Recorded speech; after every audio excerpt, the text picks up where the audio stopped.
Welcome to the Cannabis Equipment News Podcast. Hi, I'm David Manti, and welcome to a new episode of the Cannabis Equipment News Podcast. With me this week is Kelly Burke, CEO of Emerald Acres and COO of KIFCure. Thank you very much for joining me today. Yeah, thanks, David, for inviting me. It's a pleasure to be on the show with you. The pleasure is all mine, I assure you. Before we get started, please make sure to like, share, and subscribe to the podcast. You can also help us out a lot by leaving the podcast a positive review on whatever platform you use. If you want to email the podcast, you can reach me at david@cannabisequipmentnews.com with email the podcast in the subject line. You can also subscribe to our daily newsletter. Make sure you get it delivered to your inbox first. Kelly, I always like to start with a little bit of background, and I'm always curious to learn, what was it that got you into the cannabis industry? So about 7 years ago, I started seeing my now husband, and he was involved in the cannabis space out in California.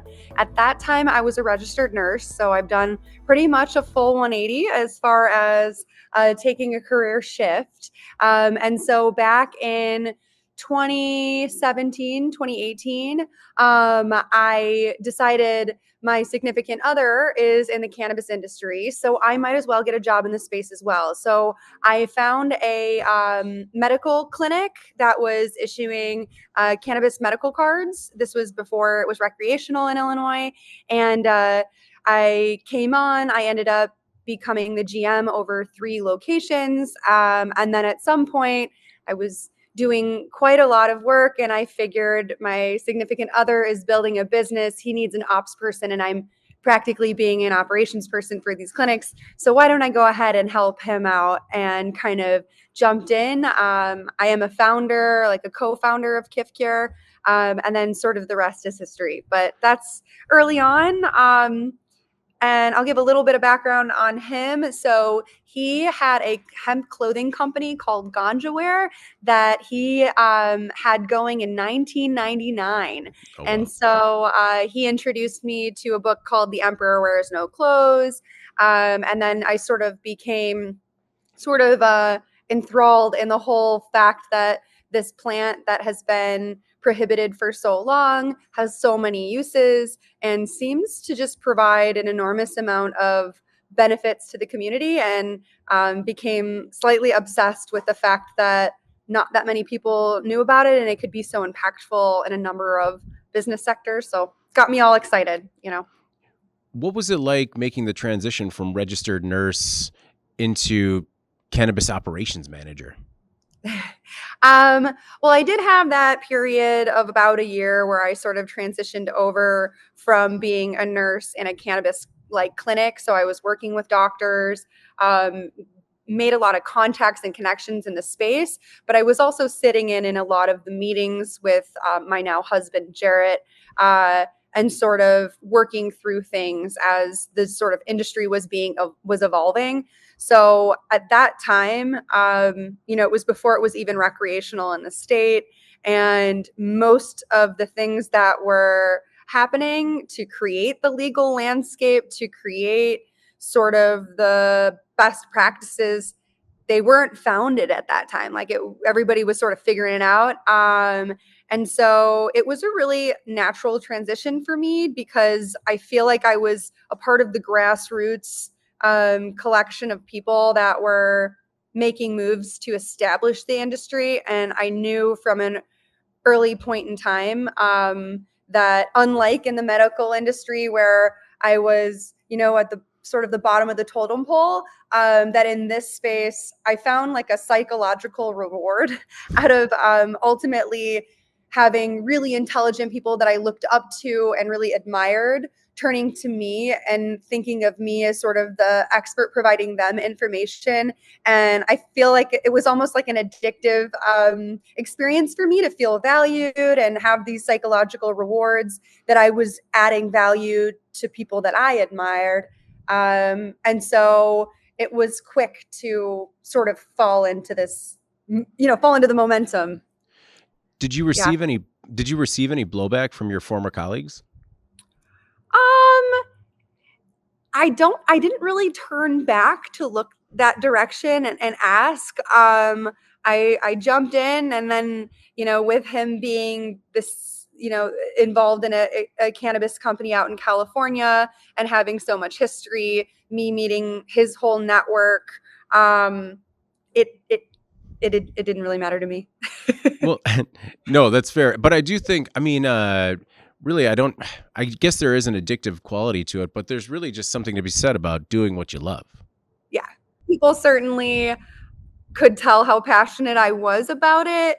And I think many of those that had an opinion knew that I probably had a greater grasp on, like, why, all the reasons why I was moving in this direction. And then I think people quickly just figured out that this was like my entire world at some point. And I've been full-time entrepreneurship with me, which means basically like 100 hours a week, listening to podcasts like yours and others, nonstop, sitting in policy meetings and trying to be at the leading edge of what's happening in this like total, like, I consider it turbulent waters where the tide is constantly changing, from one day to the next. Something that you knew to be true yesterday, something may have happened, and today it's changed, or in 3 other states it changed, and it's likely to change here soon. So prepare. So I feel like, at some point people kind of started realizing that I was sitting in all this stuff, right? Have you always found yourself to be an entrepreneur, or was that something that you discovered when you made the switch as well? Because I mean, you say you put in about 100 hours a week. That seems low to me based on everything you got going on right now. Yeah, it's probably low, but it's like, because our team has sort of become almost like my little family, and I'm so involved with all these different groups and the networking, like the professional networking. I think, like, once you start, getting truly invested in all of these different organizations, groups, going to these meetings, you start creating a new circle, and that circle happens to be following similar paths or contributing paths. So yeah, I mean, Could you tell me a little bit about Emerald Acres as well as Kif Cure? Just what you guys do and your mission. sure. So I'll start with Kif Cure because Emerald Acres was sort of born out of that. So with Kif Cure, we started it in the West Loop of Chicago, and quickly we started closing on deals to build out extraction labs in the hemp industry, and cannabis space as well. So we started as almost like a consulting group, and then once we had enough projects underway, we ended up in more of the brokerage scene. So moving material, which means we quickly needed to have a warehouse space. And early on, it was challenging to find groups that would lease to a hemp company. And so for that reason, we were lucky enough to stumble upon the property that you visited, which is now called Emerald Acres, to basically act as our headquarters, which it still is today.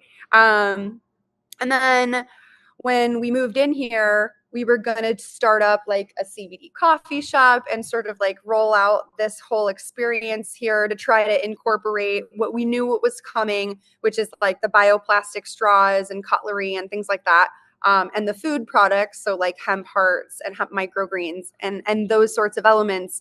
And we wanted to create it in like an environment where the community could come in and have it be not necessarily, with like big pot leaves all over the walls and neon colors, that it's a little bit more of a family friendly environment to sort of help with the normalization of what industrial hemp is and what this could mean for, a number of aspects: food, shelter, clothing, bioplastics, the list goes on. Now batteries, things like that. So when we first moved into this space, The dreamy idea of doing all of those things was a little far off because there wasn't the infrastructure in place, but we knew that we wanted to play a big role in the farm community. My husband has been born and raised in Maple Park, Illinois, where we're located here. So when we purchased this property and we happen to be on the very verge of Maple Park, he knows basically all of the farmers around here in the farm community. He was a quarterback at Caneland and went to Aurora University and kind of like never left this area. And so has deep roots and ties to the agricultural community here.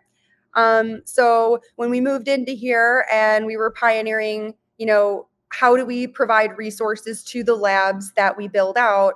Well, they need raw materials and they need inputs. So we started selling seeds and working with the farm community, which has now become the core of our mission. How do we help farmers monetize industrial hemp as a large-scale rotation crop? So that's sort of like the core mission for KIFCure. And then as we started expanding and doing workshops, selling seeds and genetics over the course of the past many years, we've had, in the first few years, I haven't counted in a while, but we serviced in the first few years that we were operational and this location, like 120 farmers or so. At this point, it's surely expanded, but the market has also been in ebbs and flows. So, we've had the opportunity to really interact and work with a lot of farmers, and then showcase different things here in the surrounding land. So what happened is at some point we outgrew this location as well. And then we bought a much larger 160-acre property down the road, which is where we're building out the Northern Illinois Hemp Hub. And I can get into that in just a bit. But to kind of jump more into now that we're transitioning KIFCure transitioning KIFCure over to the Northern Illinois Hemp Hub property, which is about 7 minutes from here. We're leveraging this as a way to sort of really engage the community and become a pillar in the community to really do what we had set out to originally. But we've found that for this space, private events, and for just our busy lifestyles, having an open to the public space where it's more of like a restaurant didn't fit with our career goals as much as a private events venue. So we were lucky enough to actually get married in this space and purchase it after a 2-year lease to own. And so we purchased it in 2021, and Jared and I got married in 2021 here in the back. And at our wedding, everyone said, you should do this. We said, we're not sure if we should buy this property, whatever.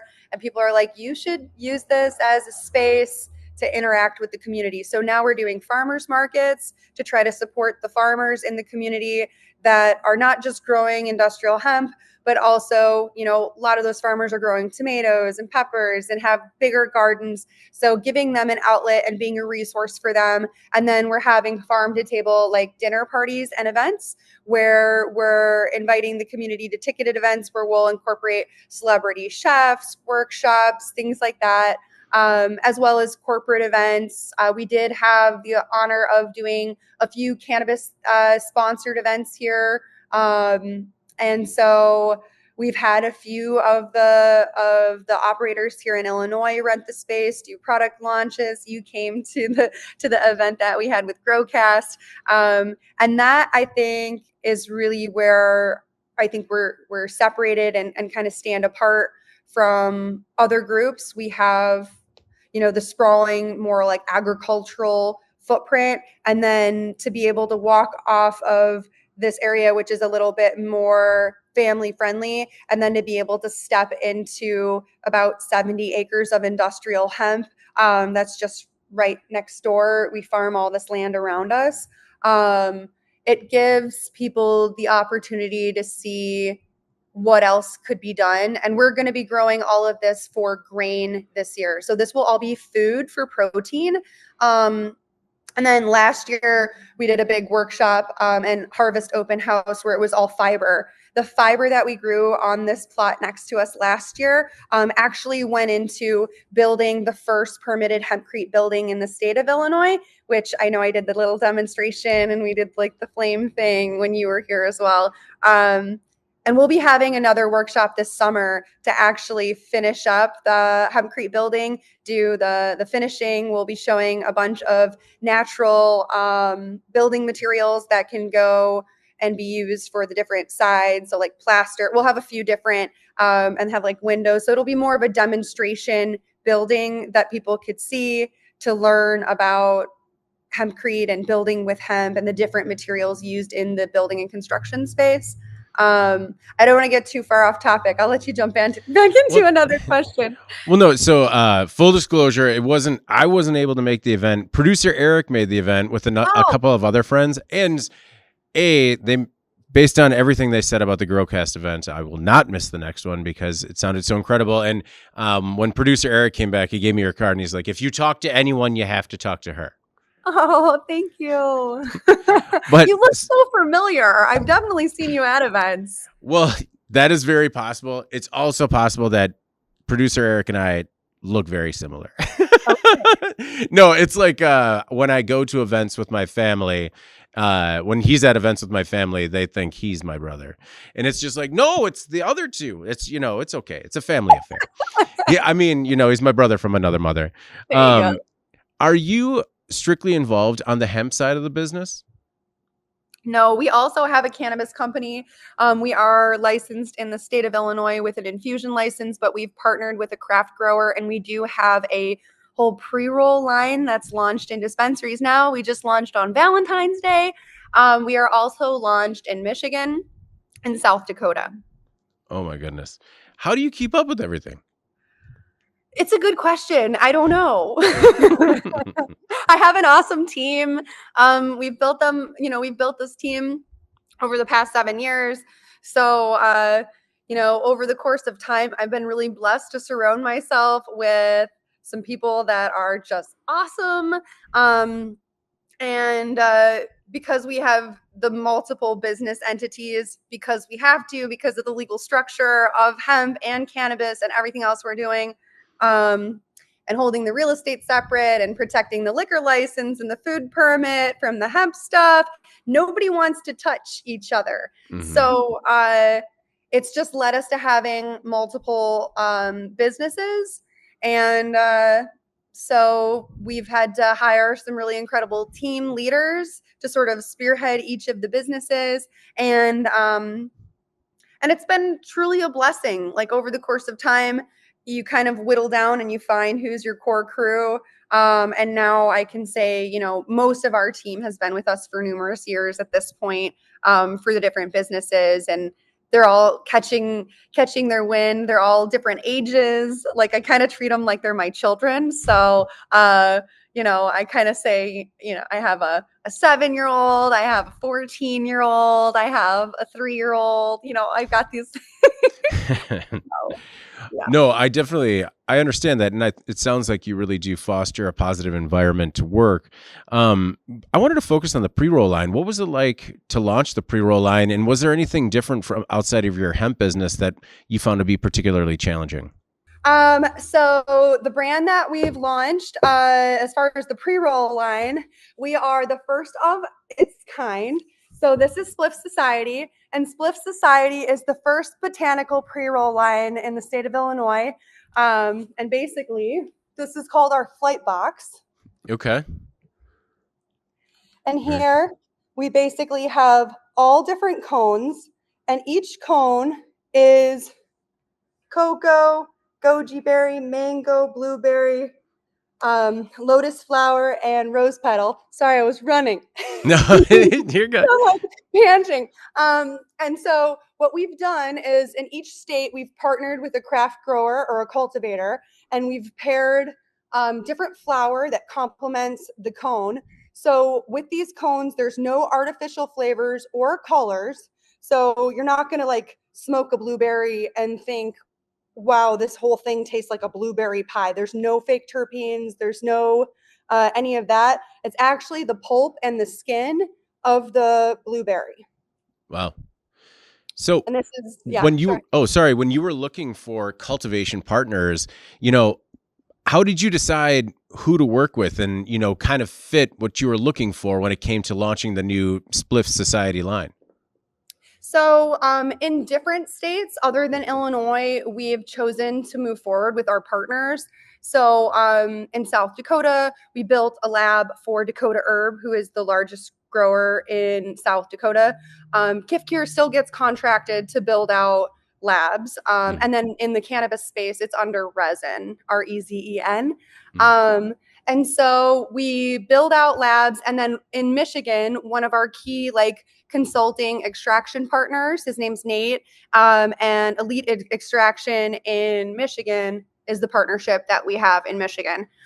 So we kind of start with our partners and then dovetail out into some of the stakeholders in our businesses have interests in other states.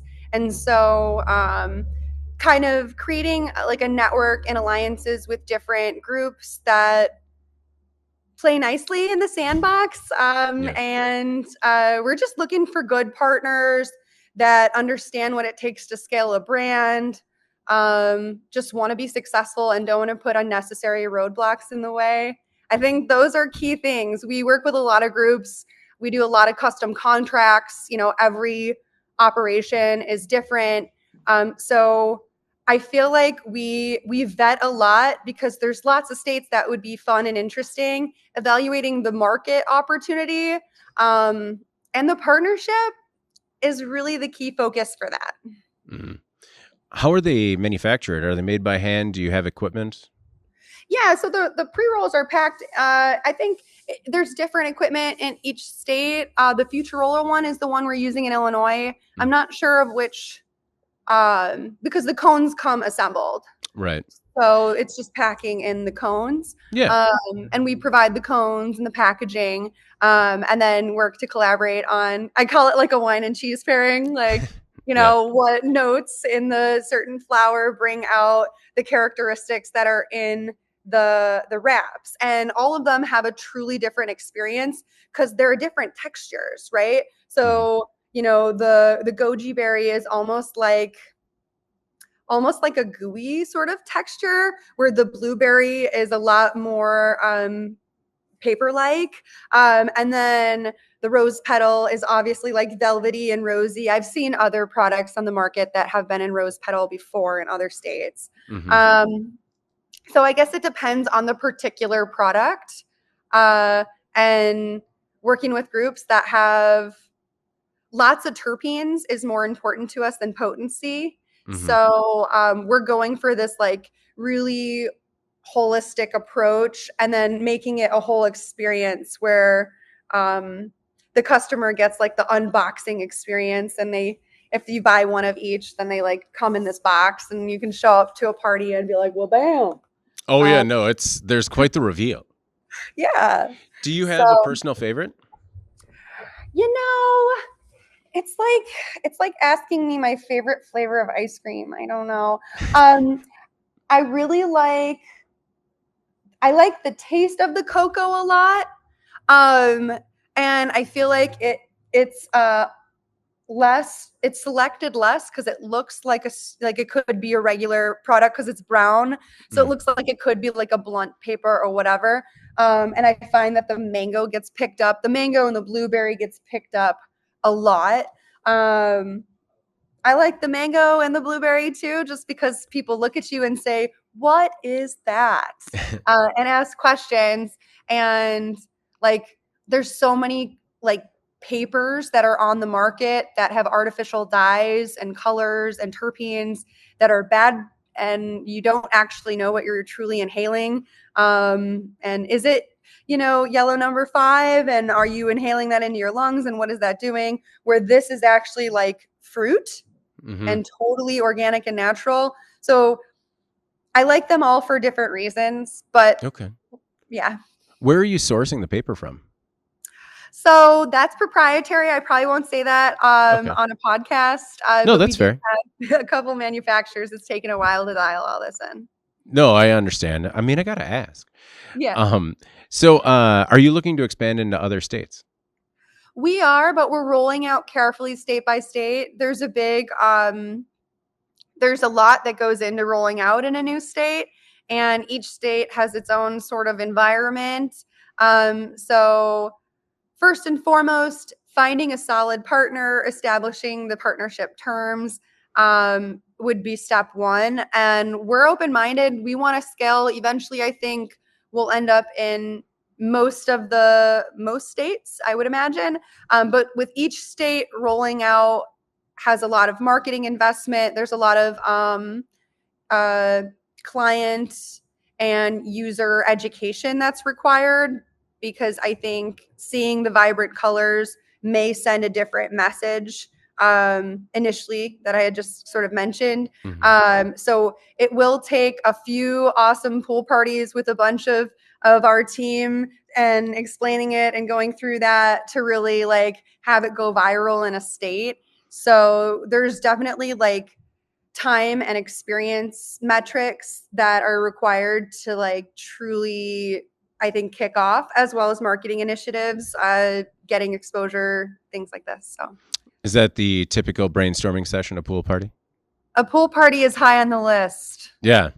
Yeah. I mean, it sounds a little bit more desirable than, a rented office space with a whiteboard.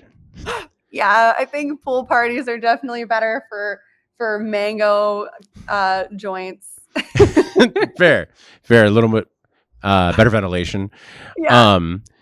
Well, since you launched on Valentine's Day, what have you learned? What has been the market response? It's been great. We've been picking up new dispensaries all the time. It's been a learning curve as far as getting shelf space in an area for which clients are going to be able to see your product, because it's new. And in Illinois specifically, like only 40% of the products in a retail store, if it's from like an MSO, has to be from other operators. And so product placement is really important for a new product. And so there is definitely about to be a big rollout, like bud tender incentive programs and dispensary incentive programs to basically educate them and create like a competition and allow for them to provide that information to their clients. So I would say that's probably one of the biggest things. If you're coming to market in Illinois, we're really blessed to have such a different product. And it's challenging with something that's not at all the same with what theirs are. For groups that are coming to market, like a craft grower with a flower that's a new flower in a state that has lots of pre-roll joints in paper, I could only imagine what they're going through when we have such a diverse product. There's nothing like what we have on the market, and we're experiencing challenges with getting shelf space in prime areas and getting so I would say that's probably the biggest thing, but it's been well received. Like we're picking up new dispensaries every day. And it's only a matter of time. Like I said, we just need this weather to turn. We launched on Valentine's Day, which is in February. So we need a few good pool parties. We need clients and customers to go into the store and say, hey, do you guys have that Spliff Society stuff? I saw that video that went viral and I want to get me some of those. And I think the rest will happen from there. What does a single pre-roll retail for? So they are 16 and 18. So the blueberry, and that's in Illinois. They're less expensive in Michigan. Each state has their own, thing going on. Oh yeah, that's the nicest that's ever been put.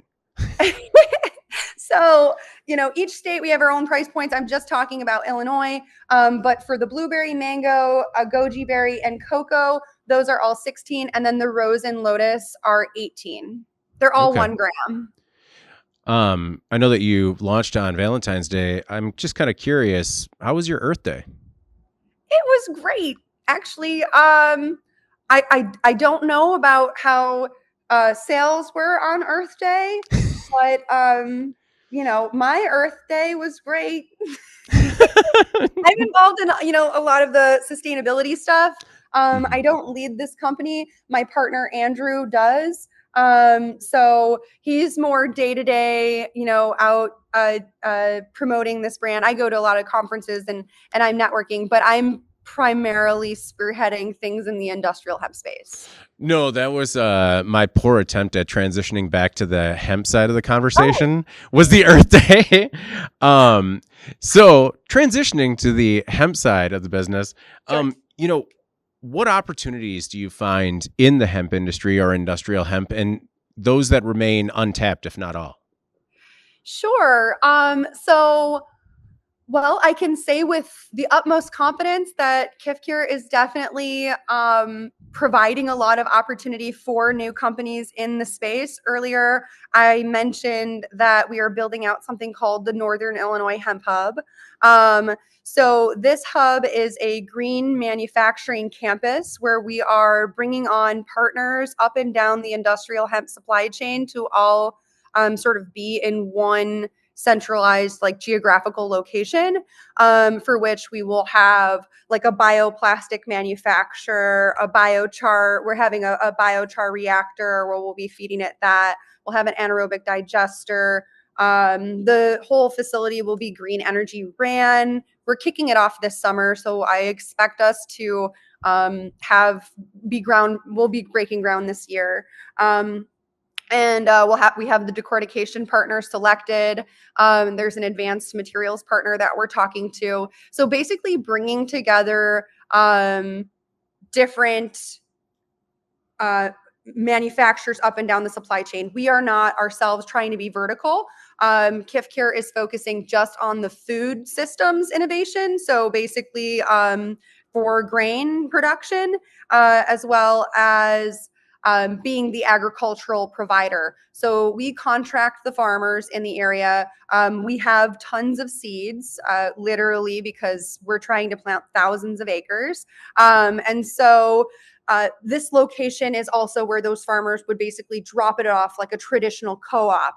Like, we provide the seeds, we provide farm services, we teach farmers how to do this. And then those growers and producers then can bring it back and collect a check and be on their merry way in the same way they would in any other with any other type of commodity, corn, beans, etc.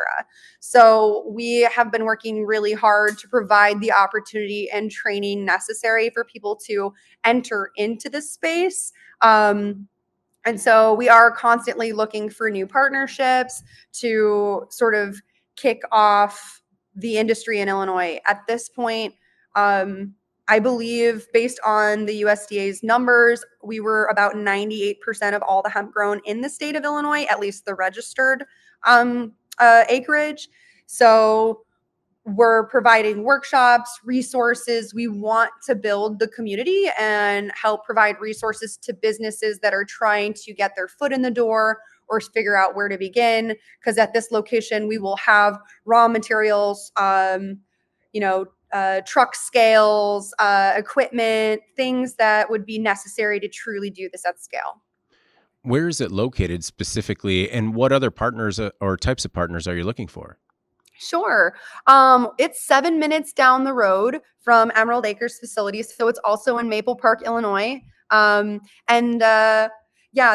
property is a mixed use property. So we actually have a bar on site. We have some residential and a large horse boarding facility, Oh, wow. honestly. So sort of got all that stuff going on too. And that's on one segment because it is a big property. It's 160 acres. So there's enough room for multiple things to be going on at the same time. As far as partnerships that we're bringing to the table, like I mentioned, the decortication, bioplastic, advanced materials, prefabricated wall systems, so wall panels and building and construction materials, advanced materials, like graphene oxide and things like that. I was just wondering if there were any specific target markets, that might be in the CEN listenership, that might be a fit. That's what I was curious, like, packaging, anything like that. Yeah, definitely all these groups are going to need packaging. The type of packaging for the products might be different than like standard packaging. Yeah. But yeah, I guess packaging, anything that's ancillary to what we're doing, equipment. I think this is obviously you guys have a big foothold in the equipment space. And so equipment innovation is a big piece of what we're doing. I'm working on a few things with the universities pertaining to making some equipment adjustments, suggestions for harvesting of large scale row crops. So we are using some techniques used in other countries, bringing in some things to make some adjustments to equipment.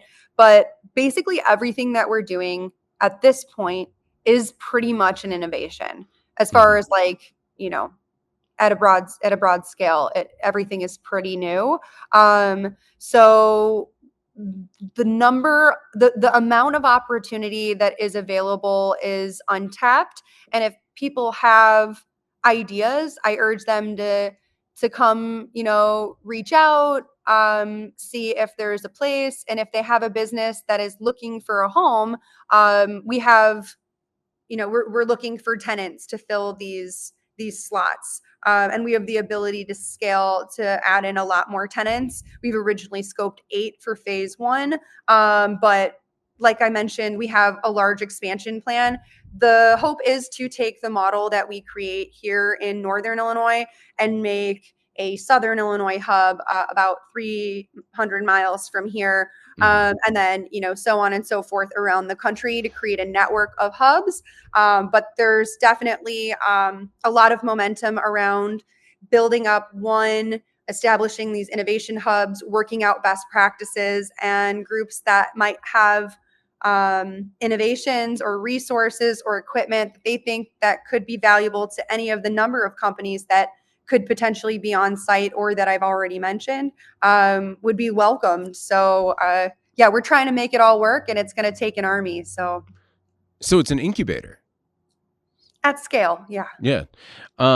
Very cool. You know, one thing, I think because we're so close to the industry, sometimes I get lost on the misconceptions that still stand when it comes to hempcrete and other hemp-based products. I mean, just the other day, I was talking to a colleague at this table about hempcrete, and his first reaction was, "Well, what is it? A straw house?" And I'm like, "Are you joking?" How do you deal with? Do you see that as well, like these common misconceptions? And one thing I was curious about is, does something like a hempcrete need a rebrand just because of those long existing sort of stereotypes? It's funny you should say that, because we have a project that is accompanying the hub, and sort of taking the model we built with the Hempcrete House. We're launching. It's almost like a marketing and education play. It's called growyourownhouse.com. And Grow Your Own House is going to be televised at some point. We have marketed it to a few different groups. I was really blessed to win a pitch competition at College of DuPage, where I sort of talked about the idea. You could see it on my LinkedIn, where I won this competition with the concept. And basically, we're going to be trying to provide a televised and like just clips of families. So we're going to pick socially and economically disadvantaged families to do the televised portion of it, but people could buy homes as well. It's meant to be a sales funnel. And so in essence, we're taking the value. And so almost like a car dealership or like a car website. Do you want leather seats? Do you want tinted windows? What color? Blah, blah, blah. So as you're picking these things, it's showing you the value and the impact on the community, as well as price point for when you're building out these different established templates. So we're going to have a few different pre-made architectural designs, and then we'll have like a build to suit or build to spec. And so basically the whole show is based around trying to break that stigma and focus in on like the goodness of hemp and hemp beyond smoking it. No, you're not going to smoke this. And the common misconception is that the industry is so early that these things are a far off dream, but people have been working on this for a long time now. And so a lot of the certifications have already been achieved. So a big milestone was when the ICC incorporated hempcrete into the building codes. Well, that took like 3 years from the time of approval to insertion. And it took like 3 years to get it approved. So at this point, there's already like the spray hempcrete installation has already gone through like ASTM, like fire resistance tests. It's already being used. There's large grants that have already there was a big grant for the city of New York to create dividing walls between units and older buildings. And it's winning all kinds of awards because it's a performance material. So I think what's changing is the industry has kind of gotten fed up with hearing that the infrastructure doesn't exist and the product's just not there yet. And so just this past year, I went to Philadelphia for the Green Build conference, where basically the entire industry, like a bunch of the major industry stakeholders, all sort of had one booth. I'm so grateful for IND and the goodness of hemp for sort of making a lot of that happen, where everybody came together in one centralized spot. And I believe we were the talk of the town. As far as major green construction goes, the big groups know what we have going on. They see how much lighter, stronger, and just there's so many aspects of the product that make it a performance material for one reason or another. And there are so many different types of materials that are available utilizing industrial hemp as a bio-based composite or additive. And like there's no denying when paver bricks weigh a third of the weight, what the impact on the environment, construction costs, gas costs, their bottom line, what that would mean for them. So I think things are moving at like lightning speed at this point. And those who don't know will know, because once the big players jump in, they'll find out real quick that they need to adapt because they can't not, right? No, I think I agree with you.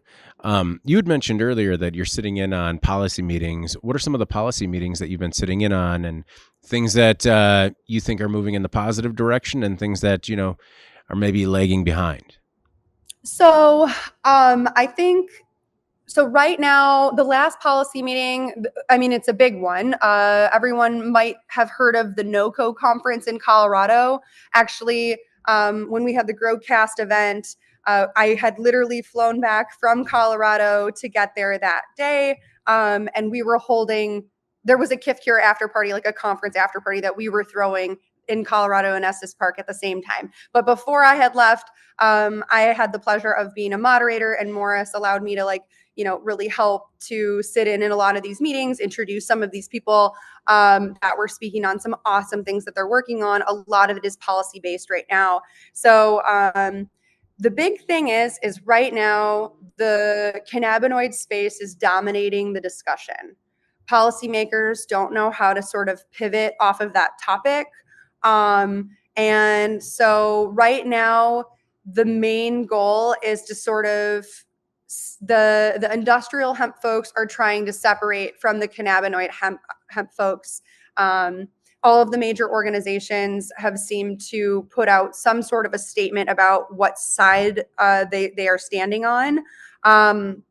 And meanwhile, the big talk of the town is that big beverage is really interested in taking on hemp beverages. So we have a new player in the game. We all knew it was coming for the last many years. I kind of said, like, why is this like a dog eat dog world with all of these cannabis and hemp people coming after each other when the real threat hasn't showed up in the game yet, And so like we should all be working together. And this was sort of my stance before. Well, the big players are about to step in. Big tobacco, big liquor, they're showing up now. Like we're seeing hemp beverages at Binny's. It's happening. And so ultimately, one of my concerns and one of the concerns that are mentioned is if policymakers aren't careful about the language for which they use when drafting, like when they draft language, and if they use food and beverage products incorrectly, what's the impact on hemp grain? What is the impact on, because like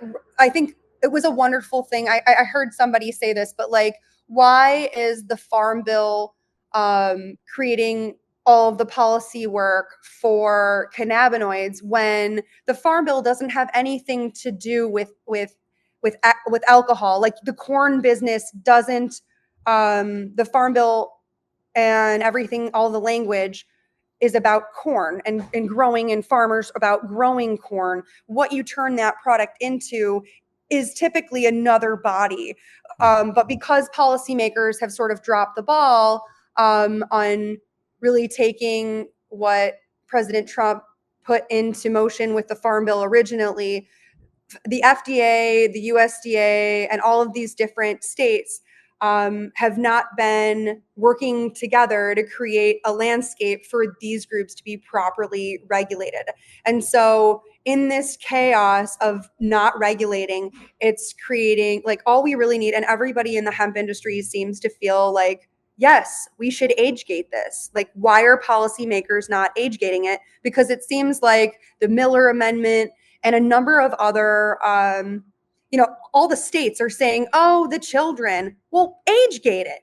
Like who said don't age gate it? Please age gate it. Can somebody age gate it? Like, I don't understand. We can card for everything else. Why is this so challenging when everyone seems to agree? So I think that's kind of like the big, like, overwhelming question is, when everybody agrees, why is that not happening? And how do we all come together? That seems to be like the new thing. It's like, how are we going to come together? But now we have this inner industry challenge going on, which I'm facing in Illinois as well, where the Miller Amendment came out of Illinois, which is creating havoc for the whole industry. And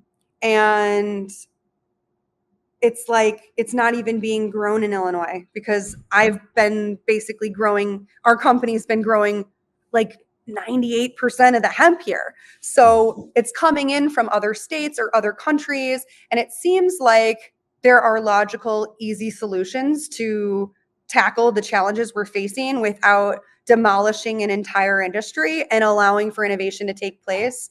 I try not to use pharmaceuticals, but it's just my background, as a way to create like concepts, but and analogies. But when I'm going into policymakers' offices, like we talk about synthetic, and people use this derogatory term about cannabinoids, like they're synthetic or they're psychoactive, or and sometimes it's said in a derogatory term, but and then they say, like, it's made in all of these unethical ways. It's like bathtub stuff, and it's so crazy, because at this point the industry has evolved, and if you're somebody who's doing that, you've been washed out by now. It's challenging enough to operate like a legitimate facility with financial backers that would never contribute to somebody who's doing stuff that is so unethical.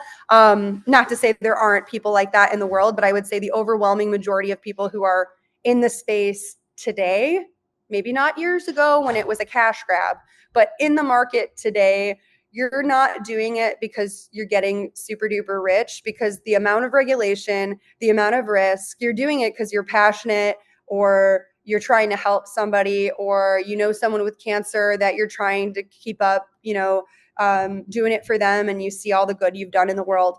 Most people are doing it for really the right reasons. And if you're showing up to these meetings and you're actually registering and applying for licenses, then you're not the bathtub guy. So I'll kind of park that thought and move back to the fact that, okay, if we are going to go ahead and regulate cannabinoids separately, then we have to look at it the same way we're treating other products, in the same way that because it's how you make supplements naturally. And there was like a lot of supplements use the same extraction technology, use the same methodology behind it. And like we use this synthetic term, but in the case of medicine, for pharmaceutical drugs, we can use the same technology and we can have synthetic products, for instance, insulin, and some of those synthetic products can create like life-saving impact. So insulin is a big product I focus on because it saves many, many lives, and not everybody can use the natural one that's derived from pigs. So lots of people or other animals. So there's allergic reactions with a lot of those. So most people use a synthetic form of insulin. And to move a product from a position of being newly going in and doing innovation and research and development, and it's just sort of breaking out of this prohibited time period, this prohibition. We're really inhibiting science, and we could be stunting medical breakthroughs that could be life-saving measures because people are just like afraid to research further. So, I mean, I have a lot of personal opinions about the cannabinoid space, but as far as like our key focus right now, we're very focused on industrial hemp for food and fiber and building materials, things like that. What are those personal opinions about the cannabinoid space? I mean, I think I kind of alluded to it a minute ago. I think that there should be room to research it. If they're saying these things haven't been tested, then there should be groups that should be able to apply to do that research, and it shouldn't be banned or outlawed. It should just be, there should just be some level of, okay, if you apply and if you're a qualified candidate to do some kind of research, then you should go through the same process that somebody would if they were going to research anything. But if you ban it and it has got this, if there's policy bans around it, then it'll stunt the ability to have these breakthroughs. So maybe it's a partnership with universities, maybe it's partnerships with companies that have been successful in this space, or groups that have done certain things, or I don't know, but I have a lot of ideas about ways that could be done responsibly to allow the companies that have invested so much money and time and energy into building cannabinoid companies and into these so-called synthetic, analog products, which analog products are used all the time in food coloring and all of these things we're seeing on the news right now that's in our food every day, and we don't know the impact on those either. So it's okay in some instances, but it's not okay in others. And I think everybody should play by the same rules, and this shouldn't be treated like a different plant. It should be the same as all products that are plant derived and extracted. So that's my 2 cents on it. Well, do you find that the academic community has been more open to research into this side of the industry?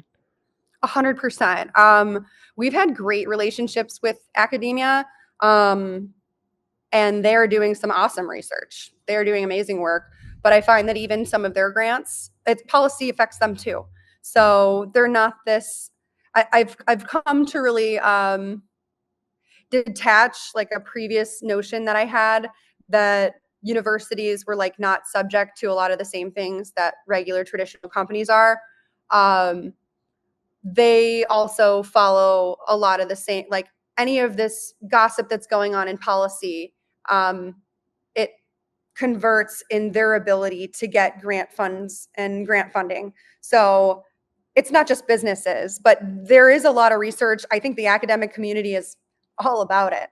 The universities are one of the key reasons I think we're moving forward, is because they got excited and they've found so much that it's hard to put the cat back in the bag.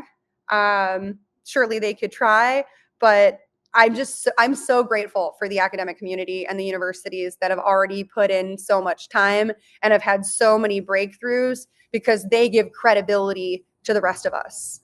So, it seems like the new administration is trying to cut out a lot of the regulatory red tape, or as they say. Mhm. Do you think there is a faster path forward in terms of, making some real changes, or is it mostly smoke and mirrors? So I'm extremely optimistic. At the conference, at the NOCO conference, there were a few highly respected attorneys and policymakers. That there was a few speeches and panels where many people sort of flirted with the idea that they have insider knowledge and that something very good for our industry is happening very soon. I think the big push is to separate industrial hemp and treat it differently, as it was kind of outlined in the Farm Bill, the proposed Farm Bill language before. I mean, who knows what's going to happen with what was proposed, but there was a lot of conversation around it. So I don't want to misspeak, but I also believe in manifesting. So I've been wrong. I've said numerous times, I think it's around the corner. I've never felt so confident that it is. And I believe that in the next 60 to 90 days, there will be a lot of clarity. I feel like there's a priority list for the new administration.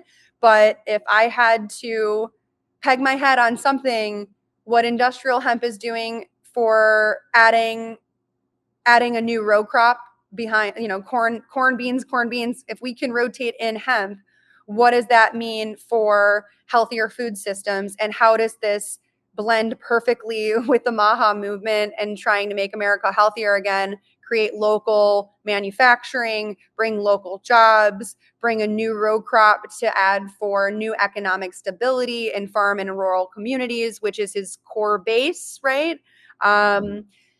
And meanwhile, being able to take a lot of those raw materials and this product's so useful, it's got so many uses, 50,000 uses I've heard, to be able to go ahead and rebuild rural communities, urban communities with rural products, to be able to add in a healthy plant protein that has all of the amino acids necessary for life, to provide a crop that's got a super deep taproot that can reinvigorate topsoil that's depleting at an astounding rate. Just the amount of benefit. It's hard when you look at the facts. If I don't say the word hemp, which oftentimes when I'm in certain meetings, I don't lead with that. I say a bio-based composite, and it does all these things. I have a food product that could be grown large scale, low labor, and I go into all the details about it, and people are like, wow, that's awesome. What is it? And I'm like, hemp. And they're like, oh. So it's kind of like shifting that. And I believe this new administration, if they provide support for this, I have a good feeling, and I've met a few people on the transition team that believe strongly that good things are headed for the industry at large. So we'll see. Fingers crossed. I'm optimistic. No, that's very encouraging. And it's good to talk to somebody that's optimistic right now. It's just good Yeah. on the soul.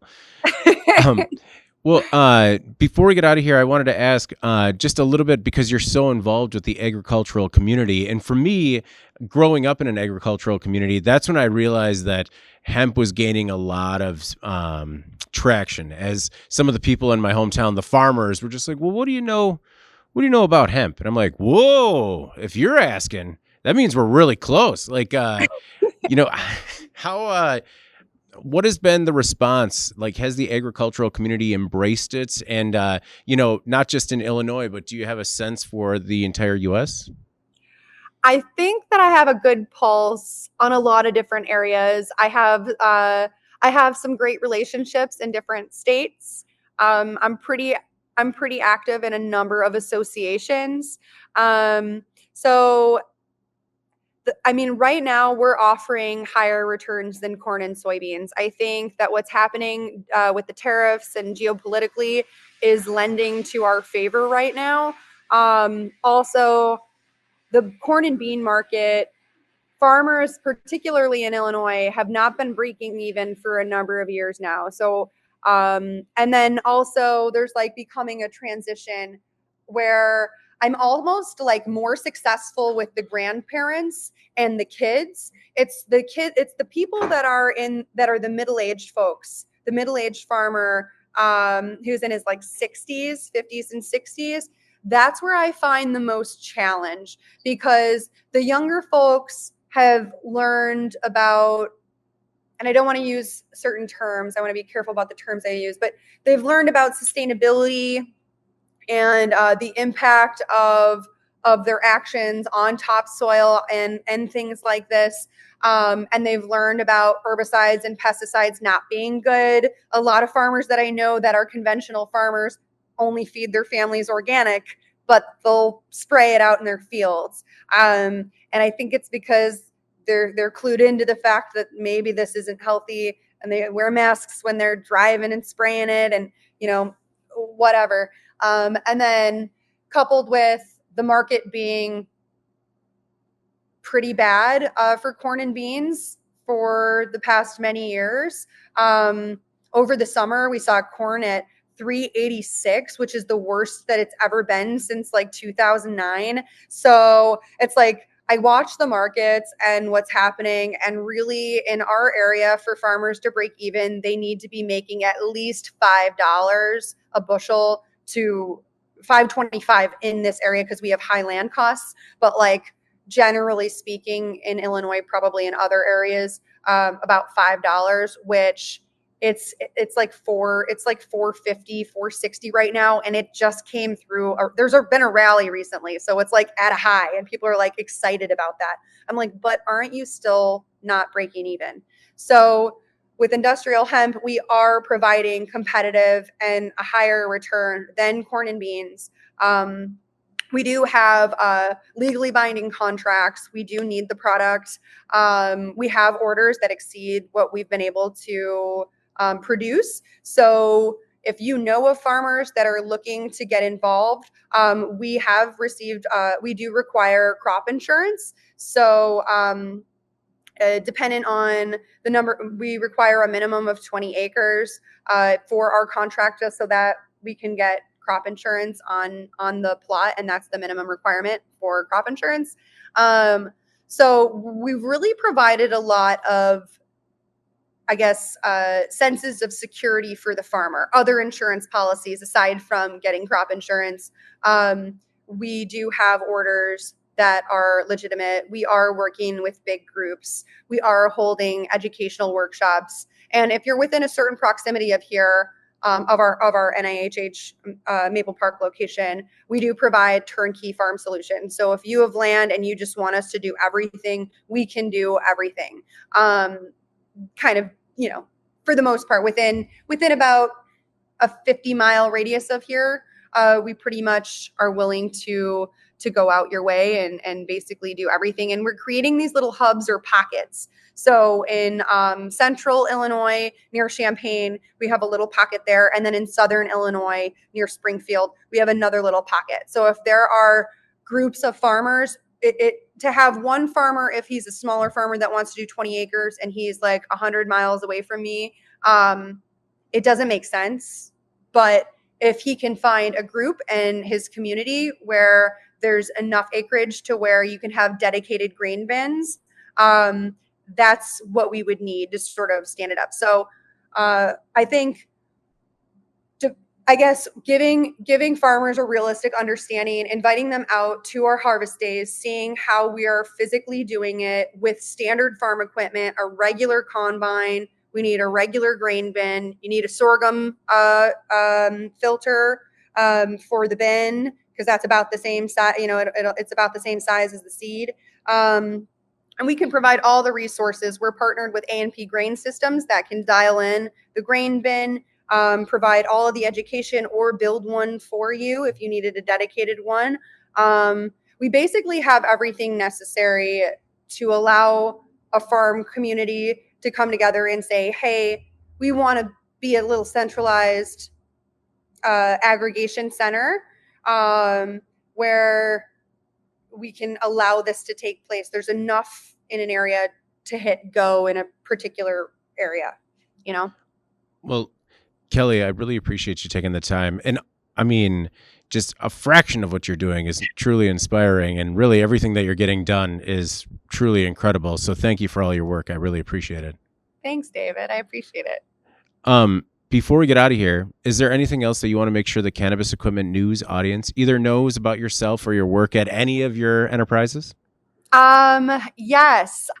We are having our hemp building workshop on June 26th and 27th, where we are going to be finishing up that building, and we'll also be doing mixing and molding and creating like a small farm stand to show people about how to do step one of the process.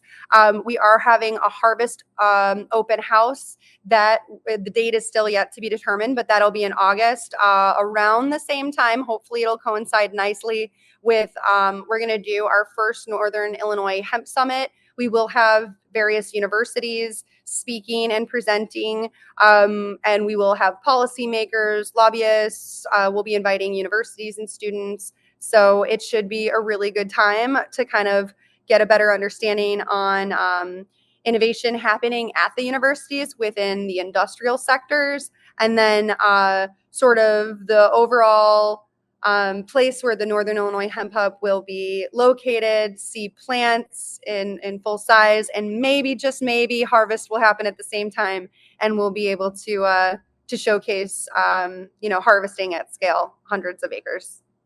Well, it's very cool, and I hope I get to come and check out any of those events, really. Like, I mean, you're so close. There's no good reason not to. Yeah, absolutely. I invite you to come out. We'll also be hosting lots of events here at Emerald Acres. So here at any point in time, we have a list of events that are going on constantly. We have a Mother's Day brunch going on. We're going to be doing like different themed dinners. The last Friday of every month, we do karaoke night, which is free. Just different farmers markets. So local farmers that want to sell their produce. If you want to register for one of the markets that we have, we'd love that. So yeah, trying to make it happen in the community, welcoming everybody to come out. Well, I think you're doing a terrific job. And thank you again, Kelly, for joining me today. Yeah, thank you guys. I appreciate it. Thanks, David. All right. Before we get out of here, please make sure to like, share, and subscribe to the podcast. You could also help us out a lot by leaving the podcast a positive review on whatever platform you use. If you want to email the podcast, you could reach me at david@cannabisequipmentnews.com with email the podcast in the subject line. You could also subscribe to our daily newsletter. Make sure you get it delivered to your inbox first. For Kelly Burke, CEO of Emerald Acres and COO of Kif Cure, I'm David Manti. This is the Cannabis Equipment News Podcast, and we will see you next week. Welcome to the Cannabis Equipment News Podcast.